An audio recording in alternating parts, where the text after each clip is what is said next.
The Murder of Sonic the Hedgehog was a mystery game released by Sega on April 1st, 2023. The game was announced as a bold new direction for the Sonic franchise. They just straight up killed him.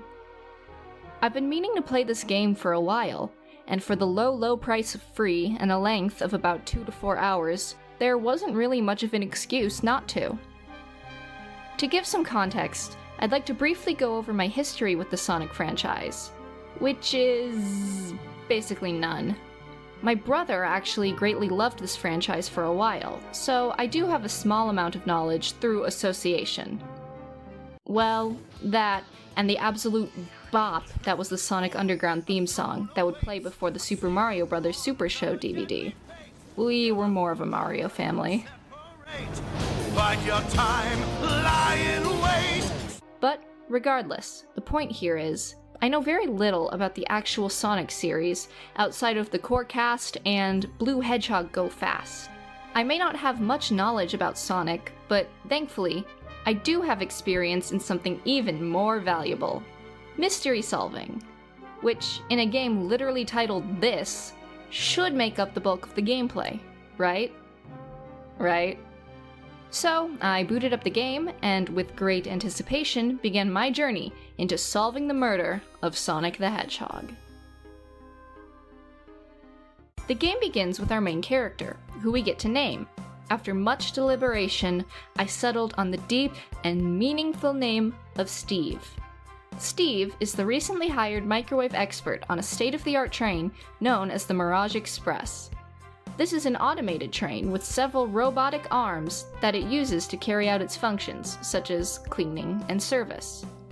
Our boss is this friendly, teddy bear-looking conductor, who is planning on retiring soon, and who I immediately accused of being the murderer. After a worrying comment about the Sonic World's economy, we learn that the train will be hosting a murder mystery party for Amy Rose's birthday. The whole gang boards the train, and we're introduced to our literally colorful cast of characters. Knuckles, Tails, Sonic, Amy, Shadow, and Rouge. I was already somewhat familiar with these guys, but Blaze, Vector, and Espio were new to me. From their initial impressions, I learned that Vector is the somewhat dim-witted Muscle, Espio is a ninja, and Blaze is a princess from another dimension. This would be a good time to discuss the presentation of the game, which I think is incredibly clean. The text box and general colors are very appealing, and I love the somewhat comic book style of the character sprites and the use of paneling to show action. There's also a lot of detail in the backgrounds, and it all looks very nice when put together. The music, while nothing too memorable to me, was also enjoyable, and it fit the general vibe of each train car that we visited. After helping Vector locate his misplaced ticket, the party gets rolling.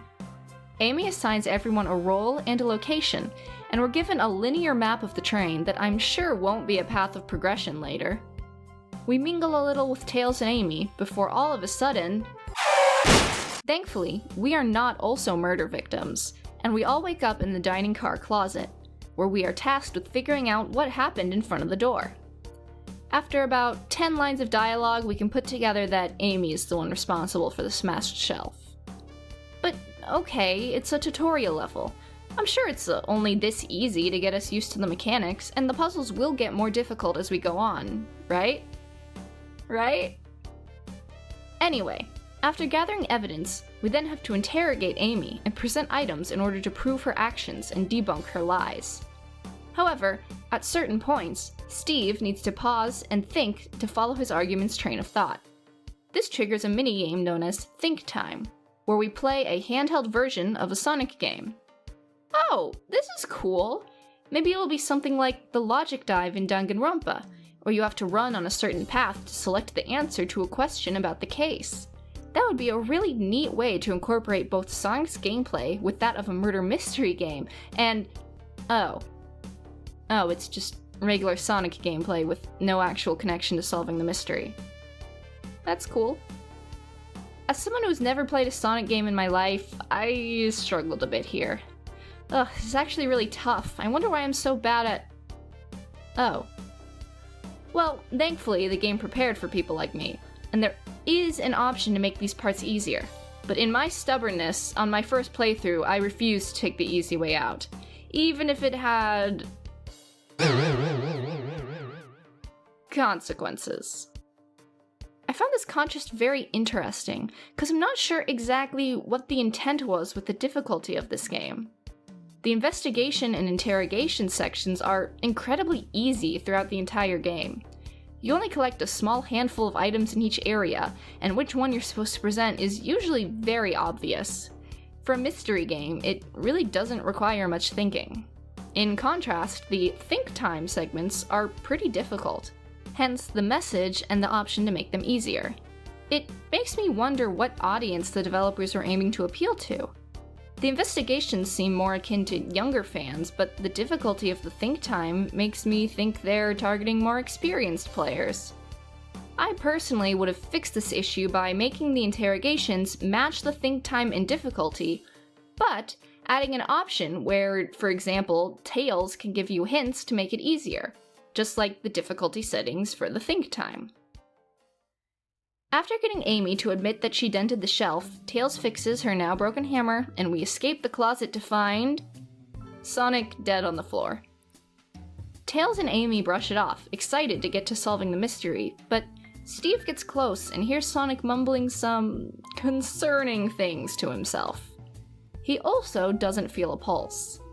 Naturally, he rushes off to tell the others about this, and Tails tells him not to worry. Sonic's just really committed to the bit. And look, I get how that explanation could explain the mumbling, but if it was me, I'd have a hard time not thinking about the fact that there's someone laying in the dining car who didn't have a pulse. But Steve goes along with it, and becomes a sidekick to Tails, thus establishing the main game loop. We enter a train car, look around, and confront the person or persons in here as to their whereabouts for the murder. Knuckles was playing video games with Vector in the saloon car and couldn't handle losing. Espio was allegedly reading in the library. Blaze and Rouge are in the casino and planning a Mission Impossible style heist? Yeah, this is a break in the typical formula in which we help them steal a valuable Chow egg, which turns out to be a bomb, but not actually a bomb. It's also one of the best parts of the game. After the heist, we enter the lounge train car to confront Shadow, who many people have claimed has been going around and locking the doors. We discover that this is because this loser forgot to get Amy a birthday present, and decided to get her tickets to a concert for her favorite band. He was locking the doors to prevent her from entering while he used the computer to buy them. How he planned to defeat the nightmare that is Ticketmaster is beyond me, but he neglected to realize that Amy had a special birthday key that bypassed all the locks, and she was able to enter the car anyway. The middle part of the game is honestly very fun. As much as I wish the actual mystery solving was harder, the dialogue is incredibly charming, and it reminds me a lot of Ace Attorney in its humor and wit. The running gag with Steve and his desire to investigate every single trash can is also hilarious. I enjoyed every character, even the ones I wasn't previously familiar with, and the overall charm of these interactions overshadowed a lot of the gameplay things that I wasn't really enjoying. Going into the final area, the conductor's car, we can finally put together the entire mystery. Turns out, Espio was the killer. He used the secret passage in the library to sneak into the lounge, which was connected to the conductor's car. There, he quote-unquote murdered Sonic, and used the train's mechanical arms to move his body to the dining car. The only problem? This madman used an actual blow dart to knock out Sonic, leading to a series of very unfortunate events, which a recently awoken Sonic explains to us. Apparently, Sonic and the conductor discovered that this train is sentient, and it is actually an invention by the evil Dr. Robotnik. The train was the one who gave Espio the dart and instructions to use on Sonic. The train locks down, and it confronts us, explaining that it intends to take us all to Robotnik's base in exchange for keeping the conductor from retiring and leaving the train all alone. There's a brief scene where Eggman appears, and Steve regrets not having done more to stop this, since he knew Sonic was hurt all along. Sonic confronts Steve in a very Sonic way, and we decide to go and save everyone.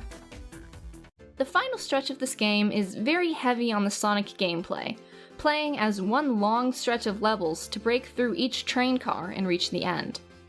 This is where I think the use of this sort of gameplay makes the most sense, because it serves an actual purpose in the story. We are literally fighting the train here, and it makes it feel much more like an important challenge to clear, instead of filler where Steve just sits there and thinks. With the train defeated, Sonic and company free the conductor, and witness the, actually, somewhat emotional death of the train.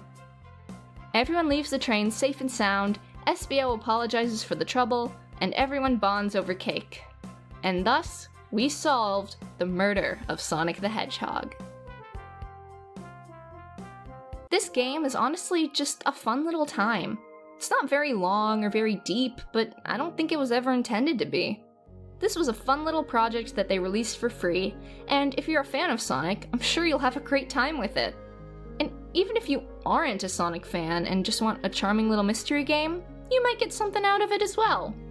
Just don't expect anything actually challenging in terms of the case itself.